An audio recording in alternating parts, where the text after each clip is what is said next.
Alright, so this is going to be part 8 to What If Deku had the Blacklight virus. In this part of the What If, we're actually going to go through the story of the movie. So the place that it takes place in, like the time in the timeline, it happens before the One for All fight, or All for One fight, and it's after the sports festival and after the part where Deku learns full cowling. So we're going to start off with Deku and All Might on a private jet going to Island. So Deku's looking outside, looking through the window and seeing all the water and the island that they're going to, and he says, "Wow, this is amazing, but do you think it's okay for me to join you, All Might?" And All Might tells Deku, we're connected by something thicker than blood. We're connected by the our quirk, one for all. So, Deku gets reassured. And when they get to the island, right, and they get past the the security check, because All Might doesn't have because he was healed by Midoriya before in the other part. I'm not sure which one. I think it was like the second or third. He's basically able to go around in his buff form without any limit or time limit, but he's still losing power at a slower rate though, because even though he was healed, his power is still getting drained, because Deku's now the holder of One for All. So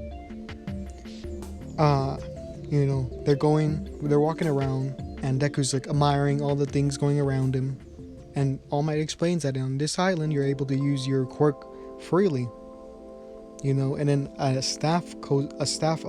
girl from the staff comes and basically asks All Might if he needs help, and this turns out she turns out to be a fan of his, and this gets the attention of everyone around All Might, and they basically swarm him, asking him for autographs and interviews and things like that.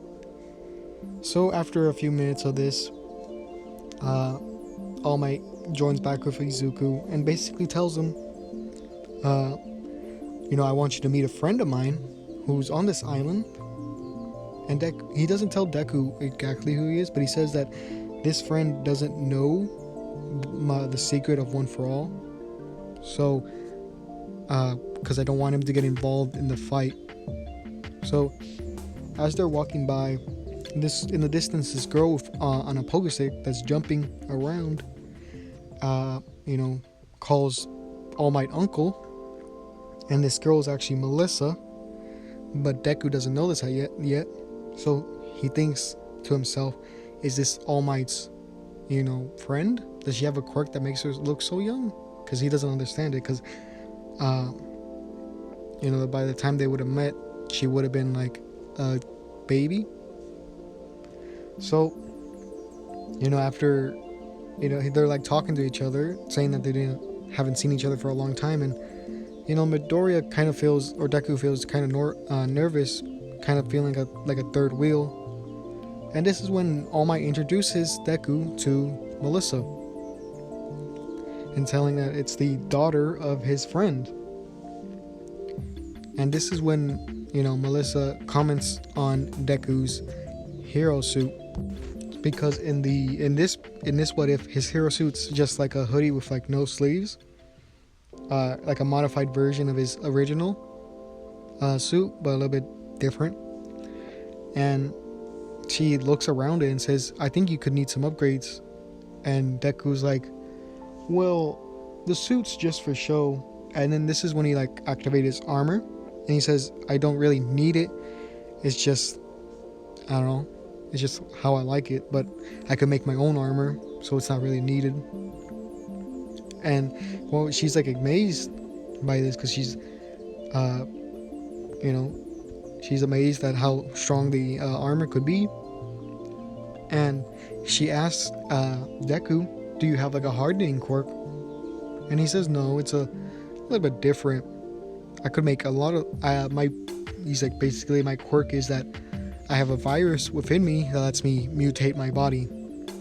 and I could grow stronger depending on what type of biomass I consume. And she's never heard of a quirk like this, so she's more intrigued. And, you know, Melissa gets off topic and tells, like, All Might, you know, my father really, you know, this is like a surprise for my father because I didn't tell him that you were coming. So it'd be a great celebration for the, you know, him completing the first checkpoint in his research. So they go to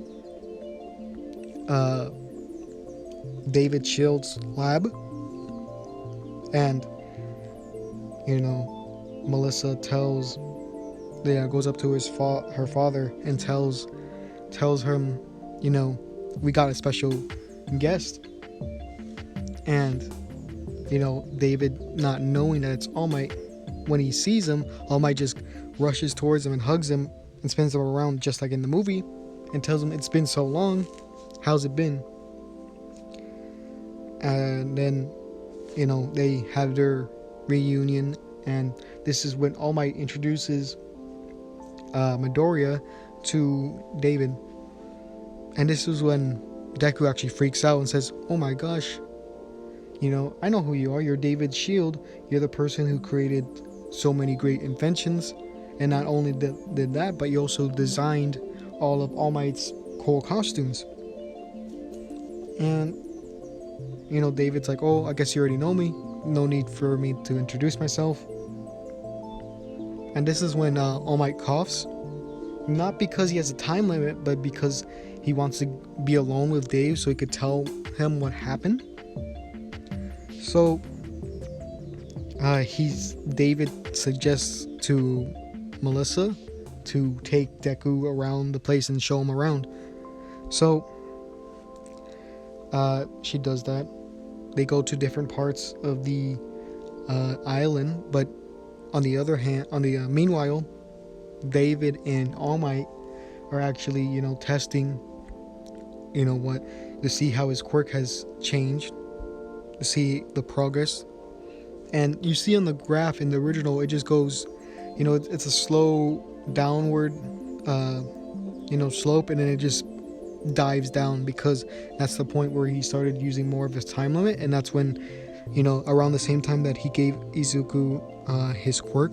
So I'm saying in this one it's gonna be the same, but instead of, it's gonna be like a heavy drop and then it's gonna be a heavy rise back to like prime All Might. And David would be very confused on what happened. So what happens is that All Might explains what Deku did. He says, my successor, young Midoriya, has a quirk where he's able to control viruses, or he has a special virus in him that constantly evolves, and he's able to control this. So he used that to heal my wound, and that's why I've been, you know, I went back to my prime. So David's like shocked. He never knew a injury that severe could be healed. And he kind of doubts himself because if you know the movie, then his whole reason of why he did his actions was because he thought All Might was fleeting out of the spotlight because of his quirk, you know, kind of going away. So we cut back to Melissa and Deku, and they're checking out different equipment and around the place. You know, in that spot that has like a bunch of like water themed equipment. And this is when you know, they're having like a good time, and this is when Ochaku comes by and says, wow, Deku, looks like you're having a good time. He's like, oh, I didn't know you were here. And she says it again, and Deku's like, why do you keep saying that? And behind her was Momo and Jiro, I believe her name is. And Momo's kind of jealous because if you don't know in this, what if she's dating Izuku or Midoriya. So she kind of gets jealous and says to him like, looks like you're, you know, having fun just like Ochaku said. But this is when Deku remembers that she actually told him that she was coming, but forgot to tell her that he was going to come also. Or he did tell her, but they never made plans to meet up, if that makes sense. So Deku just says, oh, it's just a misunderstanding. And this is when Melissa tells about to tell him, like, well, he got he was invited by All Might. And before she could finish, this is when Deku pulls out her side and tells her not to say anything about that because it's kind of a secret. So we get to later on, they go to that place to get some tea. But I think the only difference here is that Deku would be sitting with all the girls instead of in the movie where he's not, for some reason. Like, he just gets his own table. And when they're about to have their tea, the waiters that are actually there are Kaminari, I think his name is, and Mineta. Yeah, those two. They turn out to be the waiters. And they basically explain to Deku why they're there. It's because they got it's their only way to get there to get some money and to explore the island on their breaks, right? And this is when Ida comes in and basically tells them, like, if you wanted to make money, why aren't you working harder? He's running towards him, just like how it is in the movie. Okay, so after that encounter, Deku and the gang actually continue walking around the island, and this is when they hear an explosion. They go to check it out, and it's actually Bakugo and Kirishima. They're going on that obstacle course to see, the top score. And this is when Kirishima tells Bakugo, is like, hey, isn't that Midoriya? And Bakugo looks and says, oh, I guess it is, because in this version, Bakugo's a lot more chill.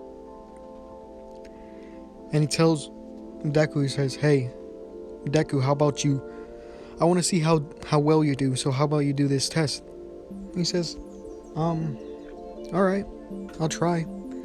And since, he's a lot faster, stronger, and just generally a lot stronger since he has the virus, plus one for all, I say that he'd be able to do it in 7 seconds.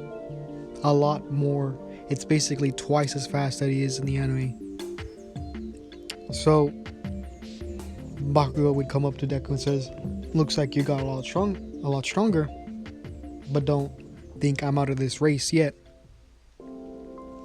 And after he did his score, this is when Todoroki does his.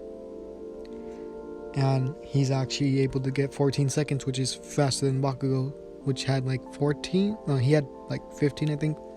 So the reason why Bakugo's here, because in the reason that he was here in the anime or the movie, was because he got number 1 in the sports festival. But I'll say that since he did such a amazing showing at the sports festival and he got 2nd place, I would say he would still get the offer to come, and Todoroki would be there because of his father. So yeah. So later on, Ida would say, let's meet at this place at this time so we could go to the party. And Kirishima and Mineta would get those tickets from Melissa.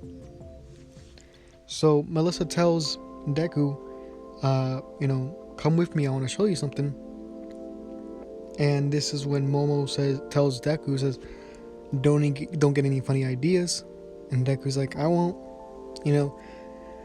And they get back to Melissa's place, and Melissa basically tells Deku that she wants to become like her father, become a scientist that could help others because she was born quirkless.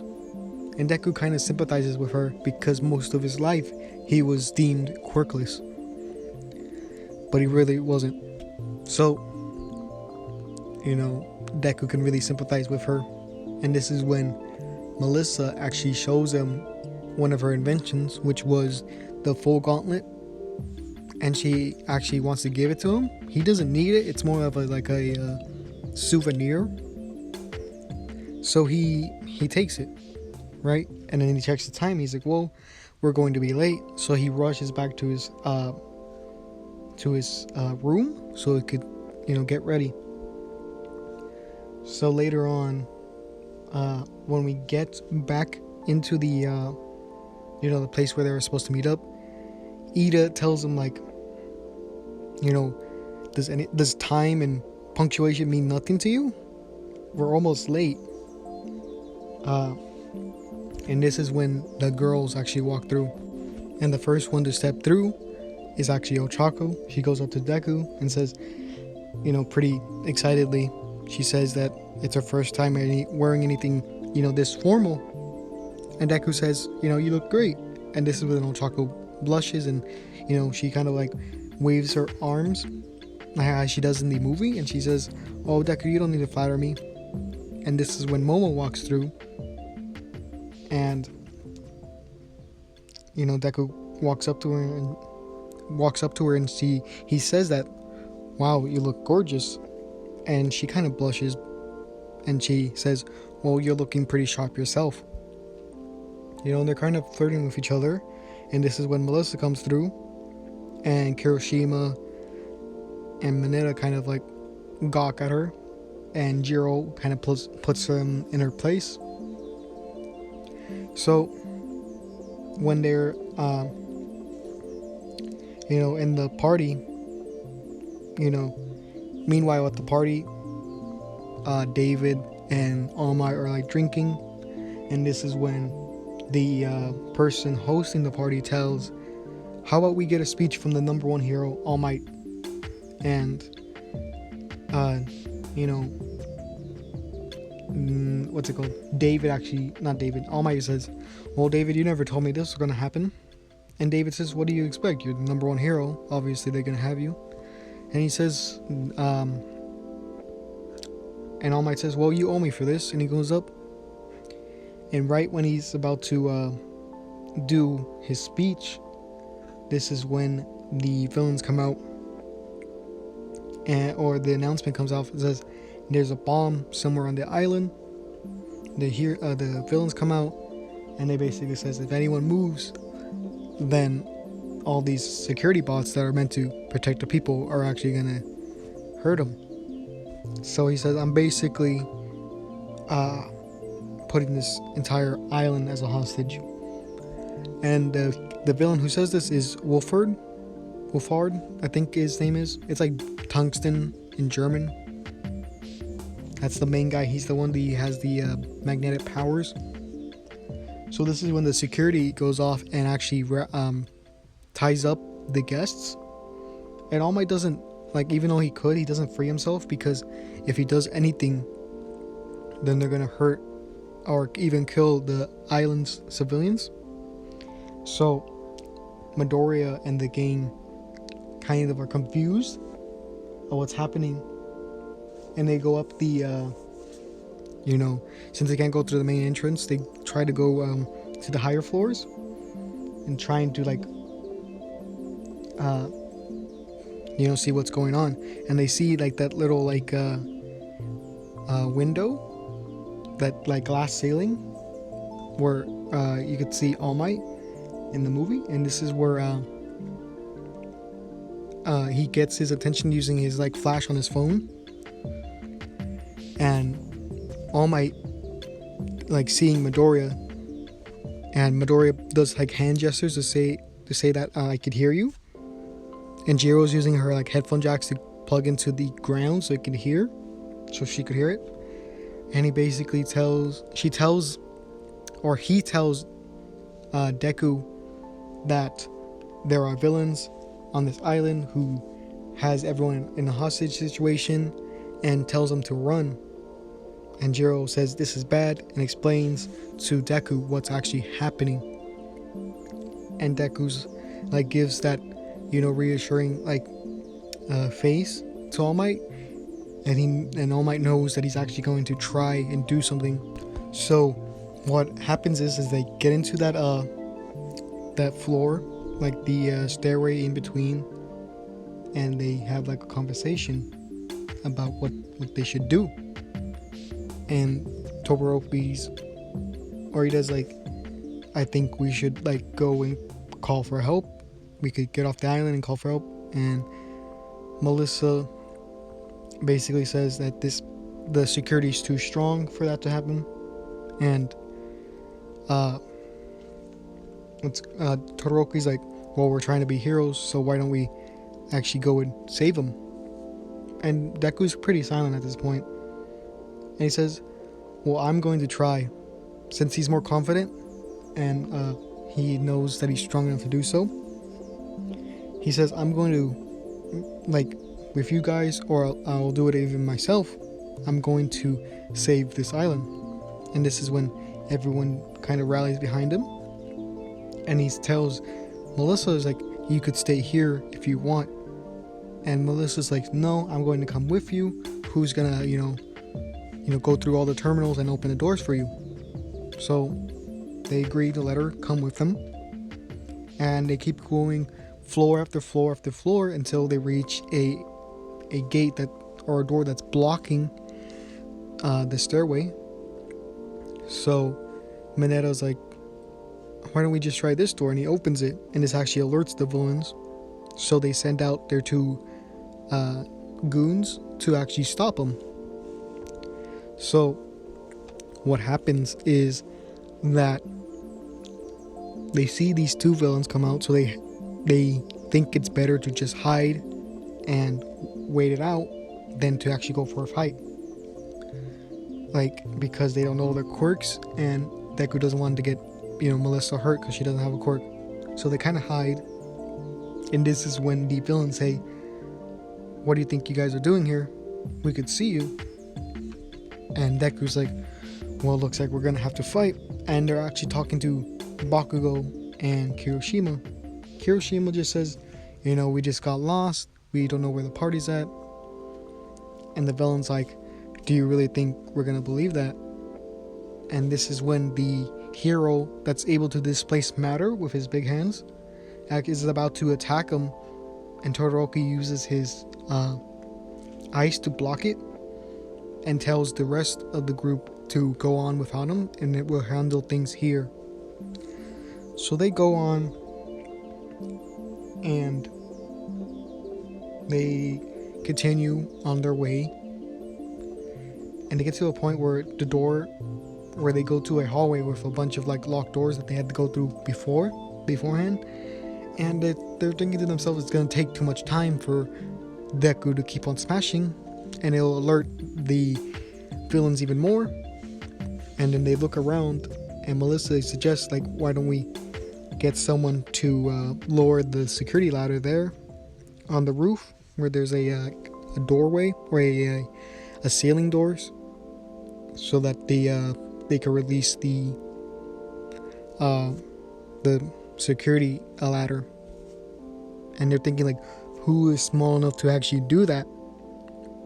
And they look at Mineta, and Mineta's like, I don't want to do that, it's way too dangerous. And Deku goes up to him and he's like, don't worry, I'll use my wings to actually fly you up there. Since if you don't know, in the last part, Deku actually absorbed the winged Nomu that actually attacked him before. To make the process even faster, Deku uses, he makes holes in his feet so he could shoot out nitroglycerin while also exploding it at the same time. So he has like kind of like rocket feet. Because if you don't know, in the last part also, Deku actually absorbed a piece of Bakugo's hair, so he's now able to secrete nitroglycerin. And he also has, he also took a piece of Gran Torino's hair, so he's able to use the glide ability and have like holes throughout his body so he could shoot out blood or nitroglycerin. So he basically gets on top of the tower as fast, like a lot faster than it does in the anime. And he gets Mineta through. He basically opens the door for everyone, and they climb through, and everyone's, the girls are thankful for Mineta and Deku. So they continue, and let's see what happens after this part. They get to one of the rooms where there's a bunch of, security drones. Not the part with the servers, but just like they were like in a little like space, a room. And Deku just says, "All right, let me do this. I'll clear up halfway for you guys." So what he does is, he makes his arms into the two shields, just like it does in Prototype, and he just basically rams through all of them and pushes them off to the side and off the little bridge that they're on, so they're able to get through faster. And then they get to the part with the security drones with the server, and they're about to do the same thing, but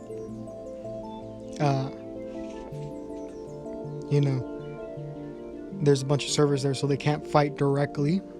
So Ida suggests for Deku and Uraraka to go with Melissa to get to the top, so that they could actually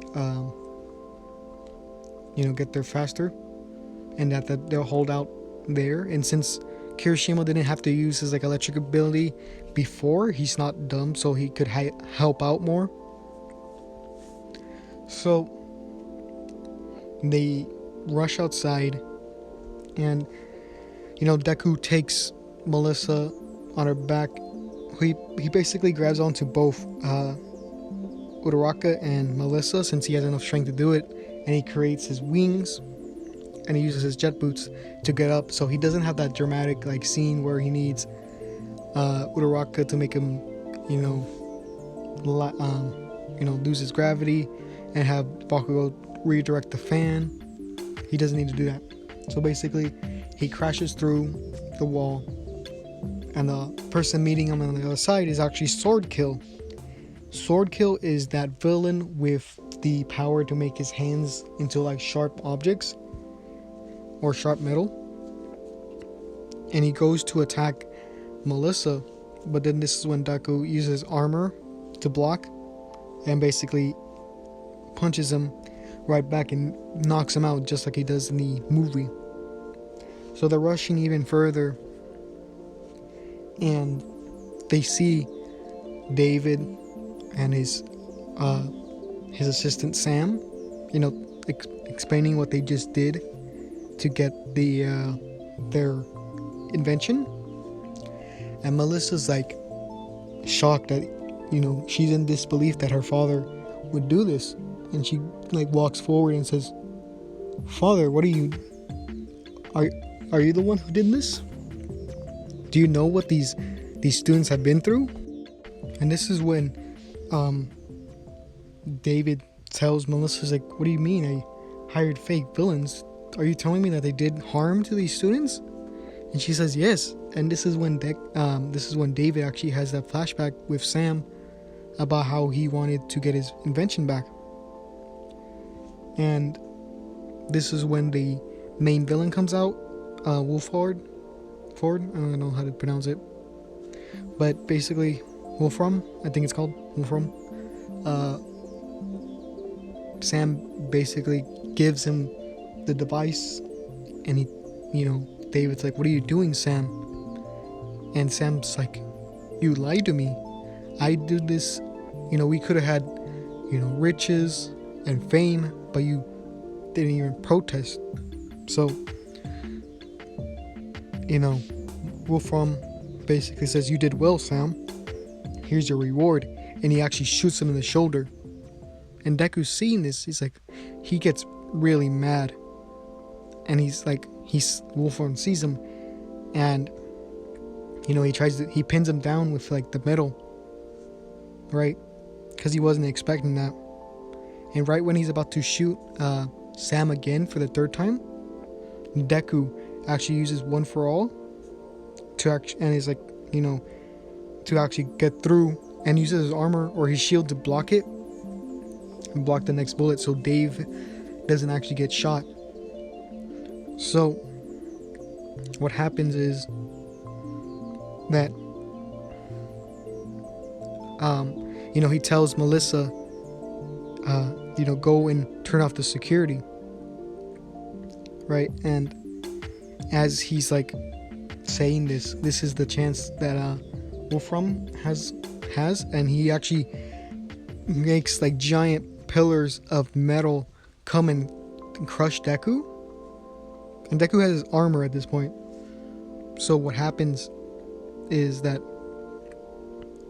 Deku, the villain thinks that he's won, and he says, "You might be a UA student, but you were, you just took on more than you could handle, and this is why you lost." So thinking that he's won, he tells, his like lackey to go and get Melissa.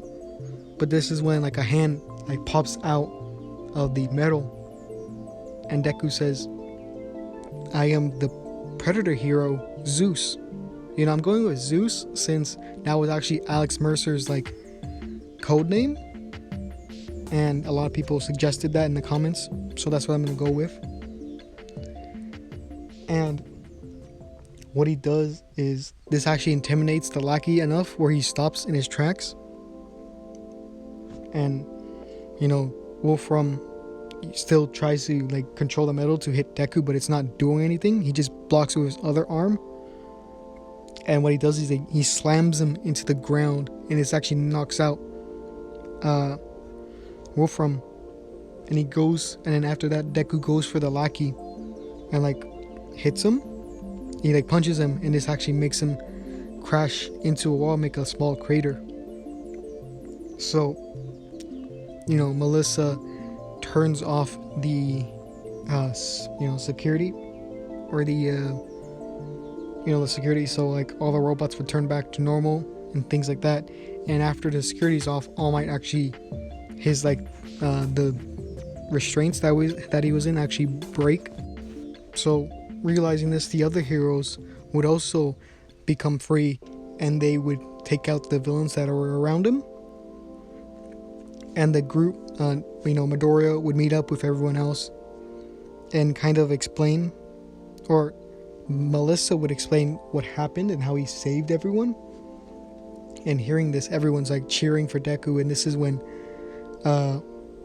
Momo actually kisses Deku, and everyone's like shocked that this happened. And Deku kisses her back, and I think it's a happy ending. Everyone was able, like how you see in the credits, they move on from this and they still have a good time at the island.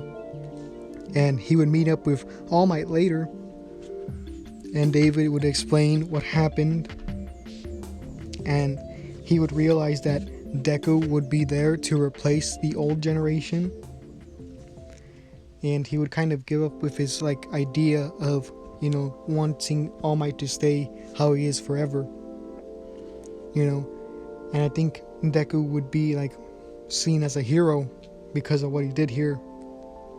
So